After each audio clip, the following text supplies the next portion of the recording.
EAK commends the selection of panel of IEBC for giving the country a constituted IEBC under very difficult circumstances. The President has nominated a new chairman and 6 members of the commission, now awaiting approval by the National Assembly. We urge the National Assembly to reconvene soon to complete the process in view of the urgency of the commission.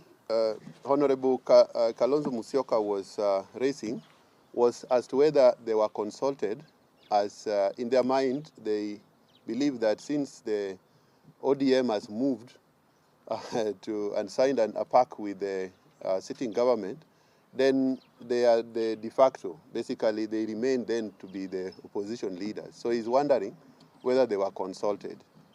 I think that's a valid question that we would encourage him to process and prosecute through the parliament.